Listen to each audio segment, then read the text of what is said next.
If Prop 8 fails on November 4th, all public school children will be affected. It's time for everyone to get involved.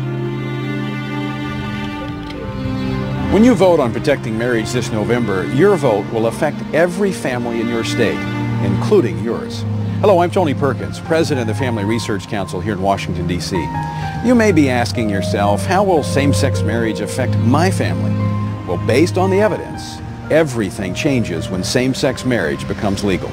If it is legalized, then it must be taught as normal, acceptable, and moral behavior in every public school. Don't believe me? It's already happened in Massachusetts. That means public schools in every grade, even kindergarten, must teach your children to accept same-sex marriage. This really confuses children. David, appreciate you and Tanya inviting us to come into your home. I've been looking forward to sitting down and talking to you about this because I think this is such an important story, and I think parents need to know what's happening in our schools. The beginning of 2005, our son Jacob was going into kindergarten, and he came home with a diversity book bag. And in the diversity book bag was a book entitled Who's in a Family by Robert Scutch, and that introduces children to same-sex households. Now, wait a minute, let me be clear. Your son is in kindergarten. Yes. And he was given a book about homosexuality and marriage? Yes. What was your first reaction when you saw this? When I saw the book, I was quite upset that they would couch this as diversity and include it in a diversity book bag and not give me notification that they were going to be introducing this topic of homosexual relationships and homosexual behavior and to my young 5-year-old child. I was very upset. I have the book right here. Who's in a Family? It introduces children to such things as Clifford and her dad's partner Henry. This is what they sent home with your 5-year-old? That's correct, Tony. After the diversity book bag came home, we realized that the intention of the administrators and teachers was to affirm these relationships and gay marriage in the minds of children. When we went into the school, what we requested is parental notification when these issues are brought up by adults within the school, and the option to opt our child out of this type of indoctrination. Said we didn't think, number one, it was appropriate to discuss that with our 5-year-old, and that if we ever felt it was necessary to have that discussion with our son, we would choose the timing and the manner in which to discuss it with him. And then she said, well, she had checked with the administrators and they had said that this was not a parental notification issue, and in fact that any adult in the school could discuss homosexual families and homosexual issues with our children. One of the reasons they give is they said same-sex marriage is legal in Massachusetts, therefore we can broach it anytime with your child. And when they are putting forward that it's equal, they're putting forward that it's a morally equal alternative and affirming it in the minds of children. Now these are young, impressionable children, and they know very well that there are many parents that do not hold these beliefs. But irrespective of that, in an intolerant manner and in an aggressive manner, they are putting forward that we as parents do not even have the right to know what they're saying to our children.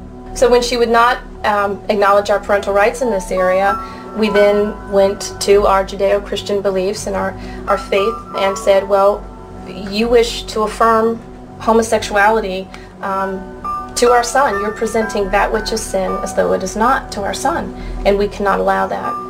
And at that point she reiterated, this is not a parental notification issue. It is our sacred duty as parents to guide our child. What they did and what they were doing at the point where they won't allow parental notification or the option to opt out is they were taking the parental role for themselves. And they had no tolerance for the notion that parents have the right to be the primary directors of the child's upbringing and moral education.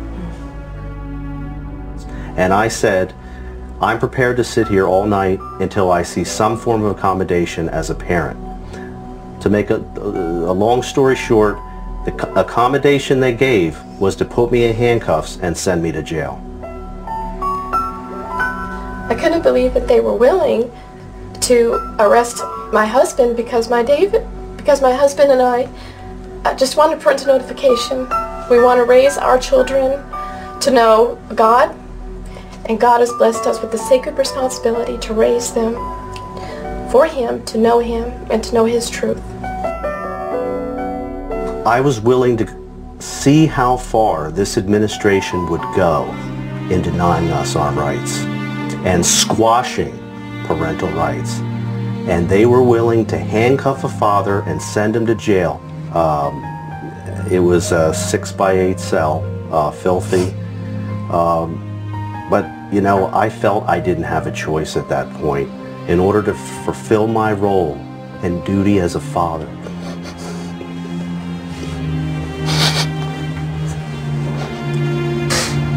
Parents need to stand their ground.